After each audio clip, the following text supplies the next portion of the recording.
தாய்லாந்திற்கும் கம்போடியாவுக்கும் இடையிலான சர்ச்சைக்குரிய எல்லைப் பகுதியில் இன்று 24 அதிகாலையில் ஆயுதமேந்திய மோதல்கள் வெடித்துள்ளதாக இரு நாடுகளின் இராணுவங்களும் தெரிவித்துள்ளன. பல வாரங்களாக நிலவி வந்த பதட்டத்திற்கு பின்னர் முதலில் துப்பாக்கிச் சூடு நடத்தியதாக இரு நாட்டு ராணுவங்களும் ஒன்றின் மீது மற்றொன்று பழி சுமத்தியுள்ளதாக சர்வதேச ஊடகங்கள் தெரிவித்துள்ளன. இந்த தாக்குதலில் தாய்லாந்து நாட்டவர்கள் இருவர் கொல்லப்பட்டதாகவும் இரு தாய்லாந்து படையினர் காயமடைந்ததாகவும் தெரிவிக்கப்படுகின்றது.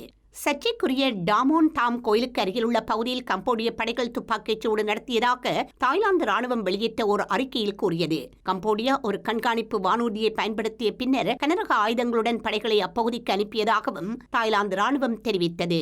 கம்போடிய தற்காப்பு அமைச்சின் செய்தி தொடர்பாளர் தாய்லாந்து படைகளின் தூண்டுதலற்ற அத்துமீறல் இருந்ததாகவும் கம்போடிய படைகள் தற்காப்புக்காக பதிலடி கொடுத்ததாகவும் தெரிவித்தார். கம்போடியாவுக்கான தனது தூதரை ஜூலை 23ஆம் தேதி தாய்லாந்து திரும்ப அழைத்த பின்னரும் ஒரு வாரத்திற்குள் சர்ச்சைக்குரிய பகுதியில் இரண்டாவது தாய்லாந்து ராணுவ வீரர் கண்ணிவெடியால் ஒரு காலை இழந்ததை தொடர்ந்து பாங்காக்கில் உள்ள கம்போடிய தூதரை வெளியேற்றுவதாக அது கூறிய பின்னரும் இந்த மோதல் ஏற்பட்டுள்ளது.